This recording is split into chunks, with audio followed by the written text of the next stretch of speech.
Sorry friends, sorry for the inconvenience you felt. There was a network issue. Because of that, the live has stopped. So I'm providing you the recorded video of the class of anatomy of heart. So we can start from the chambers of the heart. So these are the chambers of the heart. We have right atrium, right ventricle and left ventricle. And the two atrial chambers are separated from each other by a vertical septum that is called the interatrial septum. And the two ventricles are separated from each other by a vertical septum that is called interventricular septum. And the right atrium communicates with the right ventricle through the right atrioventricular orifice, which is guarded by three cusps, that is tricuspid wall, and the left atrium communicates with the left ventricle through two cusps, that is left atrioventricular orifice, which has two cusps, which is called bicuspid wall. And the left walls of the chambers, when we look into the walls of the chamber, it is made up of cardiac muscle. It is called myocardium, and internally it is lined by endocardium, and externally it is lined by epicardium. So now we can go into the right atrium. Main thing is right atrium. So right atrium is very important in exam point of view also. So right atrium, it is somewhat quadrilateral chamber situated behind and to the right side of the right ventricle. It consists of main cavity and a small outpouching auricle. This is a small outpouching auricle. And the right atrium, it receives superior vena cava from above and inferior vena cava from below. And there is a prolonged thing that is called the auricle, and we can see that its margins are notched, and it is covers completely the roots of the ascending aorta are covered completely by the right auricle, and partly the infundibulum of the pulmonary trunk. Okay, then there is a sulcus terminalis, that is a shallow groove on the right border of the heart, that is called sulcus terminalis. At this point, at the upper part of the sulcus terminalis, there is a node which is called SA node, sinoatrial node, the pacemaker of the heart. And internally, the sulcus terminalis correspond to the cristae terminalis that will be dealt in the subsequent slides. And there is also a vertical groove here between the right atrium and right ventricle. This is the right atrioventricular groove. And this is also called coronary sulcus because we can see that there is an artery. This is called the right coronary artery. It is lodged in the right atrioventricular orifice, which is called also called as the coronary sulcus. Along with that, there is small cardiac vein also. Then when we are going into the internal features of the right atrium, this is the interior of the right atrium, and interior of the right atrium is divided into two parts, that is a smooth posterior part and a rough anterior part. This part is known as smooth part is called as sinus venerum, and the rough part is known as atrium proper. And these two parts are separated by the cristae terminalis that I had said earlier that it externally corresponds to the sulcus terminalis. So when we look into the differences between these two parts, the developmentally sinus venerum developed from the right horn of sinus venosus, and the atrium proper developed from the primitive atrium. And we can see that many of the venous channels are opening into the smooth area, that is inferior vena cava, coronary sinus, opening of vena cava there. But in rough posterior surface, the anterior part, there are muscular ridges that extends from the cristae terminalis. These are called musculae pectinati.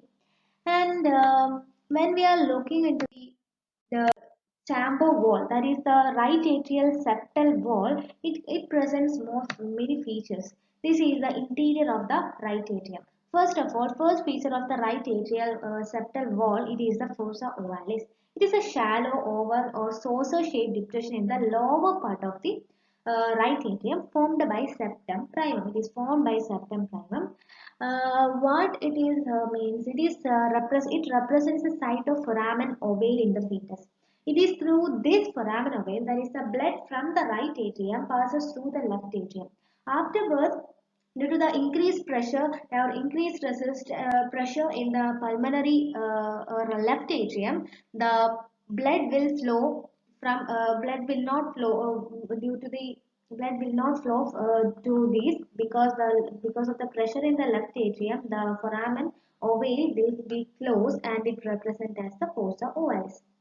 And we can see that there is a limbus fossa ovalis. This is the upper and lateral margin of the fossa ovalis. It is represented as the limbus fossa ovalis.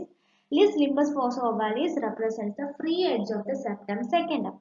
And inferiorly, we can see that the annulus fossa ovalis continues with the left end of the valve of IVC. This is IVC and it is a valve of IVC. So it continues with it. Next important feature of the septal wall, it is the triangle of Koch. This area is the triangle of Koch. The triangular area bounded in front by the base of the septal leaflet of tricuspid valve. This is the right atrioventricular orifice which is guarded by tricuspid valve. Its base, the septal wall, the front of the septal wall presents the one boundary of the triangle. And next margin, the behind it is bounded by the anterior margin of the coronary sinus. This is the coronary sinus. Behind it is bounded by the anterior margin of the coronary sinus, and above we can see a subendocardial ridge. This is a subendocardial ridge. It is called tendon of third arrow. So it is in these triangle, that is in the triangle of Koch, we can it is placed the AV node, that is the atrioventricular node is placed. Because of the spongy appearance of the right atrium, it will prevent the free flow of blood. So it will, because of the prevention of free flow of blood in the right atrium, there is a chance for the formation of thrombus, and this thrombus will dislodge from that its place of origin, and will during auricular fibrillation mainly, and will cause pulmonary embolism. It is a clinical aspect. Now we are going to the torus aorticus. Next, last feature of the septal wall of the right atrium is a torus aorticus. This area is the torus aorticus. Torus aorticus, it is an elevation in the anterosuperior part of the septum. It is produced by due to the bulging of the right posterior sinus of ascending aorta. Ascending aorta has three sinus. From in that this only this sinus, there is no arising of coronary artery. From other two sinuses, right and left coronary artery arising. This is a non-coronary sinus because no artery is arising from this. This is called torus aorticus. Next is the openings of right atrium. There are five openings. That is, one is SVC, opening of SVC. SVC opens at the upper end of the right atrium. We have seen that, and has no valve because it carries the blood from the upper part of the upper half of the body. So there is no valve. And opening of IVC, it opens at the lower border of the lower part of the right atrium and close to the interatrial septum. It is guarded by a rudimentary non-functioning valve. It is called Eustachian valve or valve of inferior vena cava that we have seen in the earlier picture. And there is opening of coronary sinus. The coronary sinus, we know that it is the main vein that drains most of the blood from the heart and opens into the right atrium. And it lies between the opening of IVC and the right atrioventricular orifice, and it is also guarded by a valve, but it is also rudimentary and non-functioning valve. It is called Thebetian valve. And next is the largest opening, that is a right atrioventricular orifice. That is, it is through this opening that the right atrial chamber will communicate with the right ventricular chamber, and it is also present a valve guarded by a valve. It is called tricuspid valve. And there are many small orifices of small veins, as these are opening of venae caudae minimi, it was otherwise known as the patient valves and anterior cardiac veins. Next, we are going into right ventricle. Right ventricle, it is a thick-walled triangular chamber of the heart which communicates with the right atrium through right atrioventricular orifice and with the pulmonary trunk through pulmonary orifice. Okay. When we are looking into the external features of the right ventricle, it is the right ventricle which forms the most of the surface, the sternocostal surface, and a small part of that is 1/3 part of the diaphragmatic surface of the heart. It also forms our inferior border of the heart, and it is separated from the right atrium by a more or less vertical anterior part of the coronary circle, that is the atrioventricular groove separates right atrium and right ventricle. And in case of the internal features of the right ventricle, this is the interior of the right ventricle, like that of the right atrium also, it also is divided into two parts. It have a rough inflowing part and it has a smooth outflowing part. This is a rough inflowing part and this is a smooth outflowing part. And the rough inflowing part, it develops from the primitive ventricle and the outflowing part develops from the bulbus cordis. And we can see the sigmoid part is very large in size and it lies just below the supraventricular crest. This is the supraventricular crest and the outflowing part lies just above the supraventricular crest. And in rough part we can see there is some presence of muscular ridges. Because of that it is rough in appearance, and these muscular ridges are commonly called trabeculae carneae. It forms the most of the right ventricular chamber.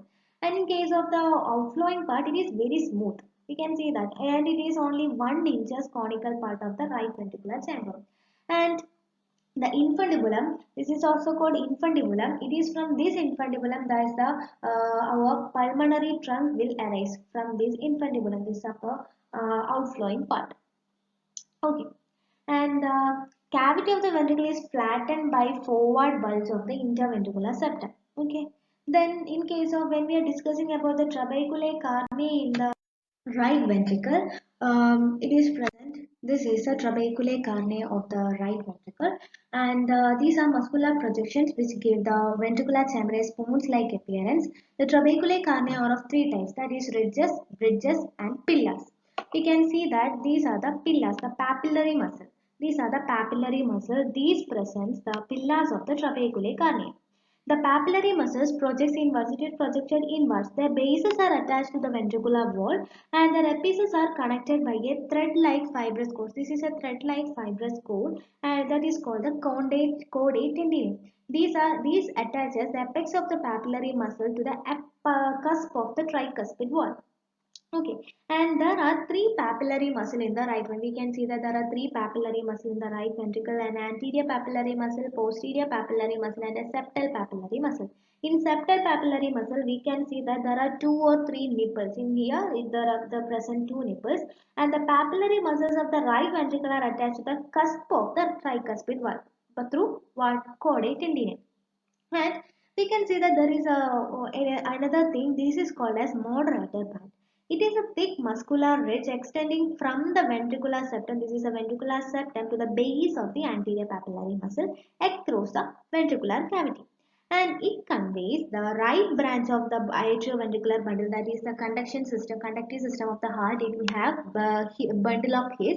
In that there is right and left bundle. In that right bundle branch is conveyed to the right ventricle cavity through the moderator band. It will prevent the over distension of the right ventricle. Okay.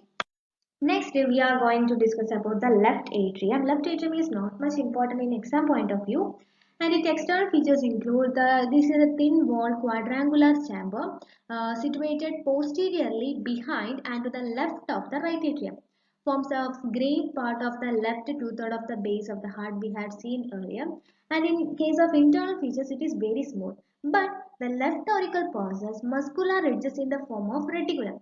The anterior wall of the left atrial cavity presents fossa lunata. We have in the right atrium there is fossa ovalis. Correspondingly, in the left atrium we have fossa lunata. It is called as fossa lunata. Next is the opening of the left atrium. It also presents four pulmonary veins in its posterior wall because the left atrium receives oxygenated blood from the lungs, both the left and right lung. From the left lung there are two pulmonary veins coming and right lung there are two pulmonary veins coming and draining into the left atrium. So two on each side. They have no valve. And there are some number of small openings of venae caudae like that of right atrium, and the largest opening, that is the left atrioventricular orifice. It is guarded by a valve, mitral valve or bicuspid valve. Now we are talking about the left ventricle. Left ventricle, it is a thick walled triangular chamber of the heart which communicates with the left atrium through the left atrioventricular orifice and with ascending aorta through the aortic orifice. And the walls of the left ventricle are 3 times thicker than that of the right ventricle. It is in the ratio of 3:1. When we look into the external features of the left ventricle forms the apex of the heart. It forms most of the small part of the sternocostal surface of the heart and most of the left two-third of the diaphragmatic surface and most of the left border of the heart. And in case of the internal features of the left ventricle, and the internal features, the interior of the left ventricle is also divided into two parts. That is like that of the right ventricle, the large lower rough inflowing part and small upper smooth outflowing part. This is a smooth outflowing part and this is the rough inflowing part. This rough smooth outflowing part is called aortic vestibule in case of left ventricle. In case of right ventricle, it is called infundibulum. And the difference between these two are, that is the rough inflowing part, it is formed from the primitive ventricle, and smooth outflowing part, it is formed from the bulbous cordis.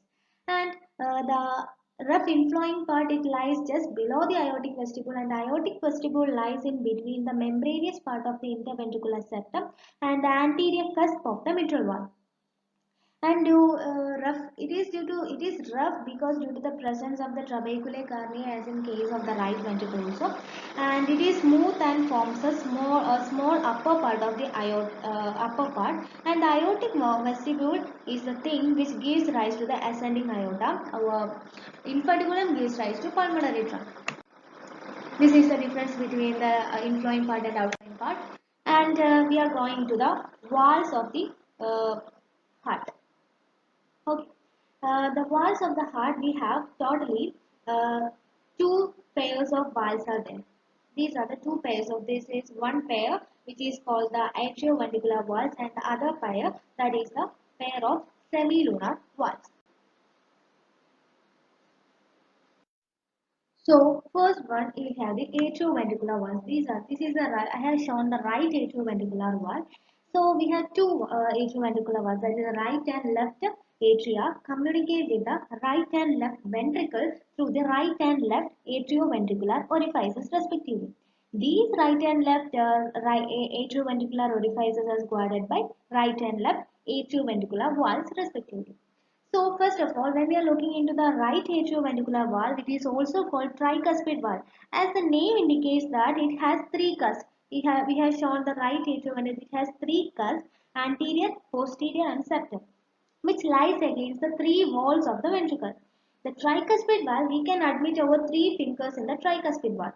And in case of left atrioventricular valve, otherwise known as bicuspid or mitral valve, as its name indicates, it has two cusps, and it is small posterior cusp and a large anterior cusp, and we can admit only two fingers in the left atrioventricular orifice. And when we are looking into the structure of the atrioventricular valves, it has a fibrous ring. This is a fibrous ring and it has cusp. Okay, the fibrous ring surrounds the orifice, that is atrioventricular orifice is surrounded by this fibrous ring, and the cusp are formed by fold of endocardium. The walls of the heart is made up of endocardium, myocardium and epicardium. The endocardium forms the cusp and somewhat connective tissue also contribute to it. And each cusp has attached and a free margin. This is the free margin and this is the attached margin. And it is in the free margin, that is the caudate tendinae connects the epiphysis of the papillary muscle with the margins, that is the free margins and ventricular cusp, surface of the cusp.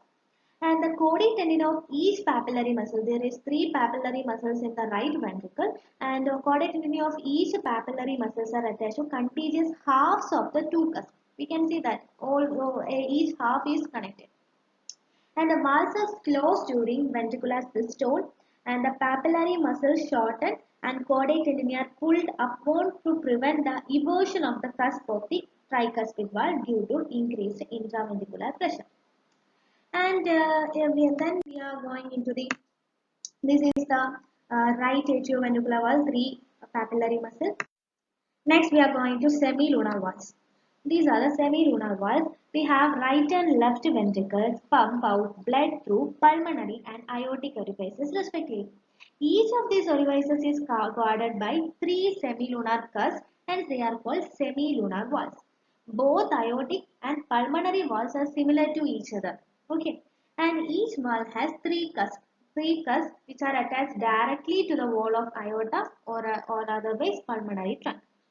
When we are seeing the structure of the valve, semilunar valves, it has cusp, and these cusp form small pockets with their mouth directed upward. Its mouth is directed upward towards the lumen. We have, this is the cut section of the lumen of the great vessel, and each cup has a fibrous nodule. This is the fibrous nodule, and On each side of the nodule, the thickened crescentic edge, this is called lunule, which extends up to the base. And when the valves are closed, this is a one closed form, these all the nodules meet at the center. And the cusp of the semilunar valves are open and stretched during ventricular systole and closed during ventricular diastole to prevent the regurgitation of blood into the ventricle. Okay, this is the function of a valve to prevent the regurgitation. When we see here, in case of different from the atrioventricular valves, there is no caudate tendinae or papillary muscle associated with the semilunar valves, and the attachment of the sides of the cusp to the atrial wall prevents the regurgitation of the blood. Okay, and now these are the position of the cusp. Cusp of the pulmonary and aortic valve. These are the positions.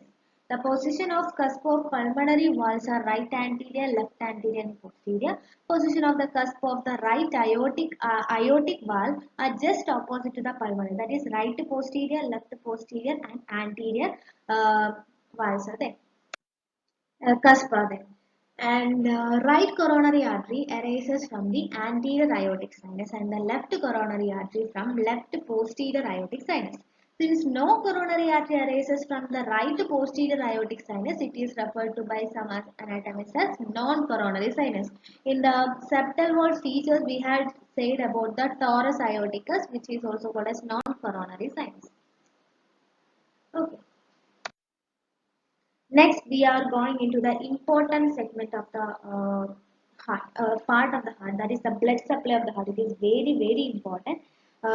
Many times asked as a question in the university exam. So, we are going into the blood supply of the heart. First of all, we are going to dealing with arterial supply of the heart. The heart is mostly supplied by two coronary arteries which arises from the ascending aorta immediately above the aortic valve. Okay. And the coronary arteries and their branches run on the surface of the heart lying within the subpericardial fibrofatty tissue. When we talk about the coronary arteries, they are the vasovasorum of the ascending aorta. Anatomically, coronary arteries are not end arteries, but functionally they behave like end arteries. First of all, we are talking about the right coronary artery. This is the right coronary artery. So, first origin. The origin of coronary artery, right coronary artery arises from the anterior aortic sinus of the ascending aorta immediately above the aortic valve. Now we are going to say about the course of the right coronary artery. After arising from the ascending aorta, the right coronary artery first runs between the pulmonary trunk and right auricle. We can see that.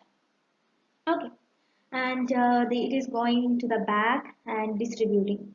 Okay, then once more we are saying, and it descends almost vertically. It is running in the right atrioventricular groove and up to the junction of the right and inferior border. It will reach up to here, and it turns posteriorly. After that, after reaching here, it will turn posteriorly, and it run in the posterior interventricular groove. This is the course of the right coronary artery. Okay, and in the posterior side it will anastomose with the left coronary artery. This is the course of the right coronary artery. We can see that here it will anastomose with the left coronary artery. Next is the branches and distribution. The branches it has first is the conus artery. This is a conus branch, right conus artery. It supplies the anterior surface of the pulmonary conus, that is the infundibulum of the right ventricle. And there are atrial branches. These are the atrial branches, and these supply the atria. And one of the atrial branches, that is the atria of sinoatrial nodal branches, SA nodal branch. This will supply SA node in 60% of the cases, and in 40% of individual it arises from the left coronary artery. And we have ventricular branches.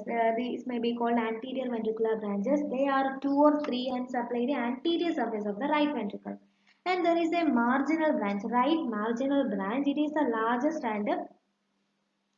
and lengths along the lower margin of the sternocostal surface to reach up to the apex.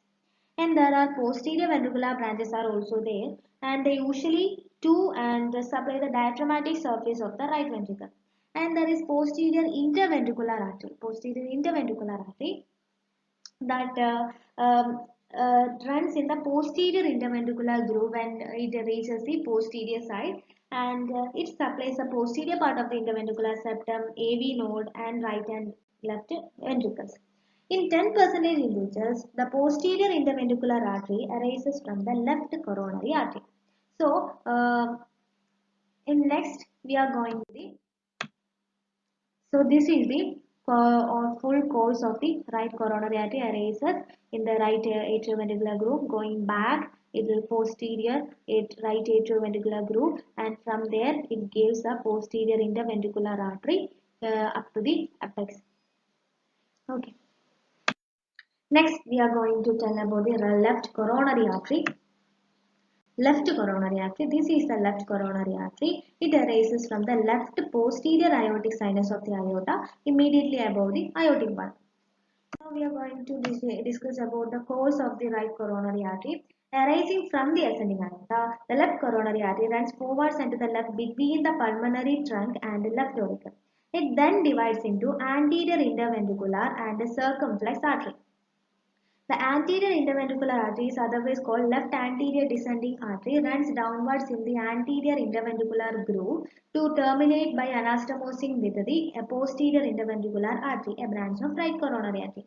And the circumflex artery winds around the left margin of the heart and continues in the left posterior aortic coronary sulcus up to the posterior interventricular groove where it terminates by anastomosing with the right coronary artery. Now, in the branches and distribution, there is a anterior interventricular artery. This is the left anterior descending artery. This is the left anterior descending artery. It supplies the anterior part of the interventricular septum and a greater part of the left ventricle, a part of right ventricle, and a part of bundle branch of his. And there are circumflex artery. This is the left circumflex artery, and it gives the left marginal artery. This is the left marginal artery is given by the left circumflex artery up to the apex of the heart. And there is a diagonal artery which arises from the left anterior descending artery, and it may arises directly from the trunk of left coronary artery also. And there are conus arteries are there, and atrial branches which supplying the left atria is also there. These are all about the branches of the coronary artery. And in some papers, once there is variation in the coronary artery, that it is called coronary dominance. That is, in right coronary dominance is there and left coronary dominance is there. In right coronary dominance, the posterior interventricular artery is a branch of right coronary artery in 90% of the individuals. And in left coronary dominance, the posterior interventricular artery arises from the circumflex branch of the left coronary artery, and it is found in only 10%. They are called left coronary dominant person.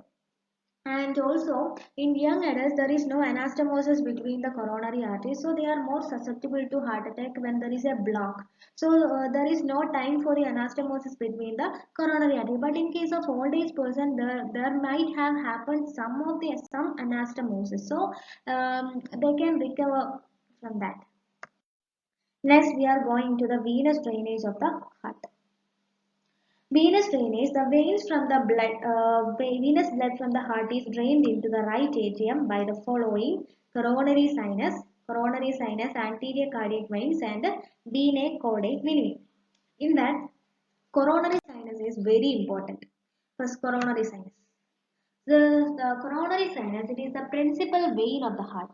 Most of the venous blood from the walls of the heart, it is drained into the right atrium through the coronary sinus. This is the coronary sinus. And the coronary sinus, it is the largest vein of the heart and lies in the posterior part. It is seen posteriorly in the posterior part of the atrioventricular groove. And it develops from the left horn of the sinus venosus and a part of left common cardinal vein. We can look into the tributaries of the coronary sinus. This is a picture, and the coronary sinus, it consists of great cardiac vein. This is the great cardiac vein, and it accompanies the anterior interventricular and the circumflex arteries to join the left end of the coronary sinus. Here will be the anterior interventricular artery. It will accompany that and then accompany circumflex artery and then joins the coronary sinus end of the left end of the coronary sinus. Then we have the middle cardiac vein. This is the middle cardiac vein. It accompanies the posterior. It is on the posterior side. So it accompanies the posterior interventricular artery and joins the coronary sinus near its termination here.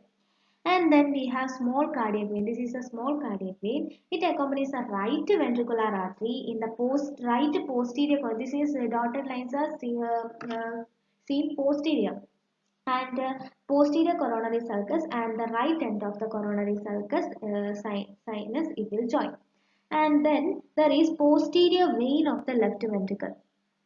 Okay, this is the posterior vein of the left ventricle. This is the posterior aspect, posterior vein of the left ventricle. It runs in the diaphragmatic surface. This is the diaphragmatic surface of the left ventricle and joins the sinus to the left of the middle cardiac vein. Here we can see the middle cardiac vein. It is joins the coronary sinus to the left of the middle cardiac vein.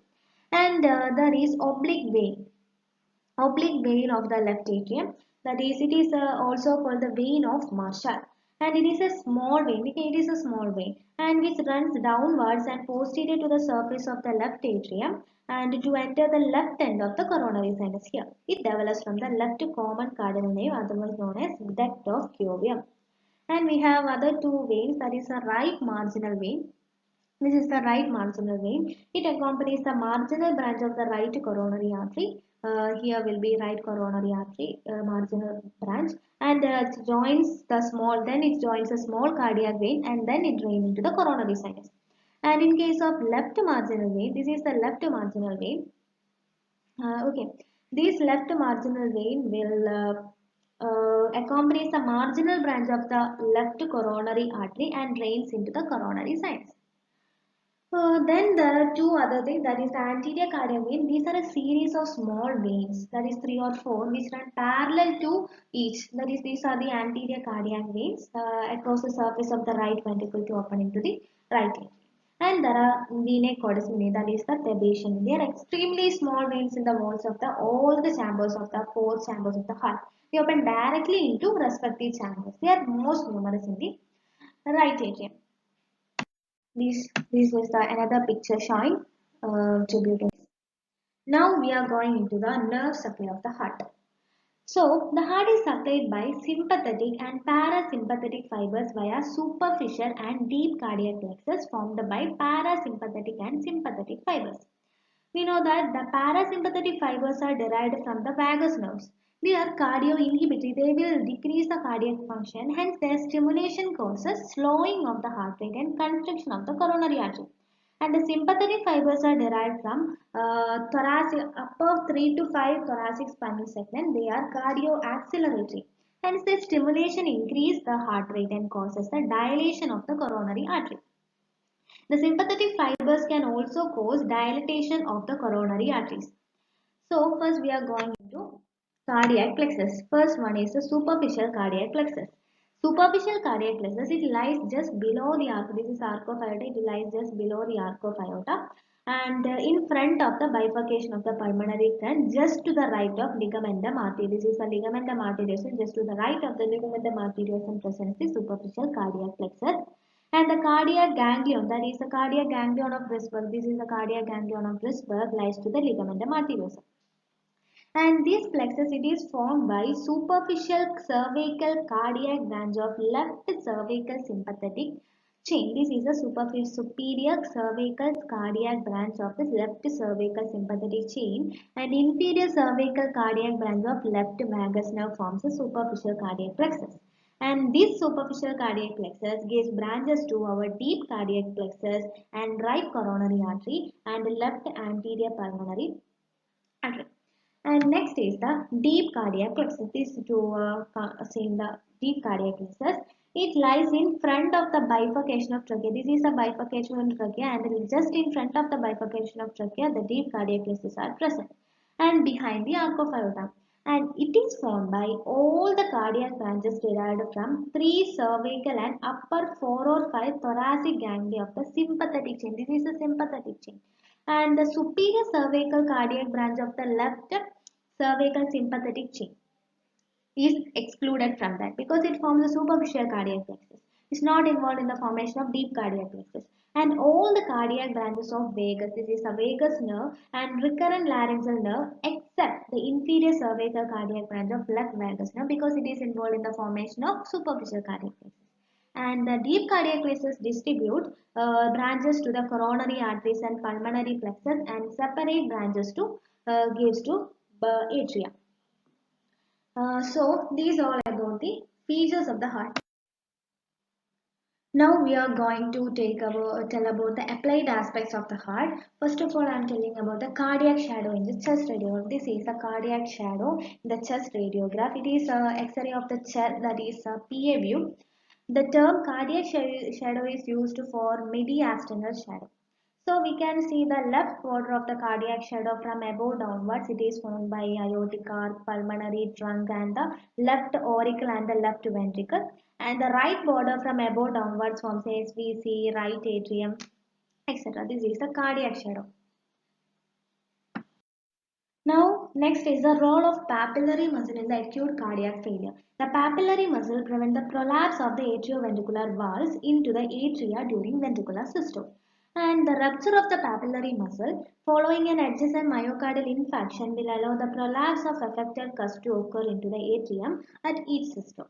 This will consequently lead to acute cardiac failure. Next is the murmurs.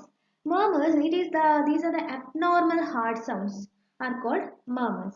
They are produced due to regurgitation of blood here when the valves are either stenosed or when the valves are not closed properly. That leading to the regurgitation of blood, leading to the sound, that is the murmur. In aortic and pulmonary stenosis, the murmur is heard during systole, and in the insufficiency of these valves, they are heard during diastole. And in the stenosis of mitral and tricuspid valve, the murmurs are heard during diastole and in their insufficiency during systole. Next is the mitral stenosis, that is called narrowing of the mitral orifice, that is the bicuspid left atrioventricular orifice. It is the most common in young age because usually there is a history of rheumatic fever in the childhood in these cases. These lead to the rise in left atrial pressure and enlargement of the left atrium, which may press the esophagus. When the esophagus is more pressed, it will lead to dysphagia, that is the difficulty in swallowing, and also there is shortness of breath due to the pressing of trachea, that is dyspnea, and the hoarseness of voice. Then there is a tricuspid stenosis. In tricuspid stenosis, blood flow from the right atrium to the right ventricle is reduced. The elevation of the right atrial pressure leads to systemic venous congestion and right heart failure because right tricuspid valve is present on the right heart. Then aortic stenosis. In aortic stenosis, there is accumulation of blood in the left ventricle because there will be regurgitation of blood into the left ventricle through the aortic orifice and causing is dilatation and hypertrophy. There is low cardiac output which may manifest as syncope on exertion. And at last, the pulmonary stenosis, it is almost always congenital. Usually part of Fallot's tetralogy, it leads to hypertrophy of the right ventricle. Next is the angina pectoris. You have heard about that. If the coronary arteries are narrowed, the blood supply to the cardiac muscle is reduced. As a result, on exertion, the patient feels moderately severe pain in the region of the left precordium that may last as long as 20 minutes. And the pain is often referred to the left shoulder and medial side of the arm and forearm. In angina pectoris, pain occurs on exertion and relieved by rest. This is because the coronary arteries are so narrow that the ischemia of the cardiac muscle occurs only on exertion. And in case of myocardial infarction, there is a sudden block of one of the larger branches of either coronary artery usually leads to myocardial ischemia followed by myocardial necrosis. The part of heart suffering from MI stops functioning and often causes death. This condition is termed heart attack or coronary attack. The clinical features of MI are as follows: a sensation of sinking and pain in the chest that lasts longer than 30 minutes. In angina pectoris, it is only 20 minutes. And nausea or vomiting, sweating, shortness of breath, and tachycardia is present, and pain radiates to the medial side of the arm, forearm, and hand. Sometimes it is also referred to the jaw or neck. Next, it is the site of coronary artery occlusion. The three most common site of coronary artery occlusion are: first one, anterior interventricular artery, that is 40 to 50% chance is there. Next is the right coronary artery, that is 30 to 40% chance. And last one, circumflex branch of the left coronary artery, 15 to 20% chance. These are the main arteries that may occur common site of the coronary artery occlusion. The most myocardial ischemia mostly occurs at rest, whereas angina occurs only on exertion. And anterior interventricular artery is the most commonly blocked artery. Next, we are going to tell about the coronary angiography. This is a picture of a coronary angiography. The coronary angiography, it is a radiological procedure to visualize the coronary arteries after injecting a contrast medium in their lumen. The coronary angiography is very useful in localizing the site of the blocks in the coronary arteries. We can see if there is any block, the dye will not pass us through it. Thus, by that we can identify the block. Next is the coronary bypass surgery. This is a schematic picture of the coronary bypass surgery.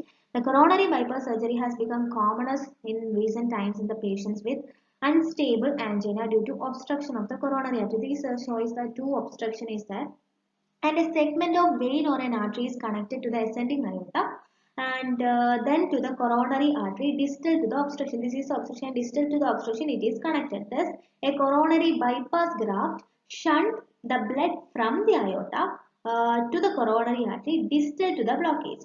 So, there is usually easy passage of the blood through these pathway or these pathways there is blockage. So usually the great saphenous vein is commonly used for grafting because it was easily dissected and it has diameter equal to or greater than that of coronary artery and it provides lengthy portions with a minimum occurrence of bulbs or branches. When we are using veins, we should fit in reverse manner because they contain valves. And the use of left internal mammary artery graft and radial artery graft have also become increasingly common. So these are all about the anatomy of the heart. Hence you understand something. Thank you for listening. Thank you.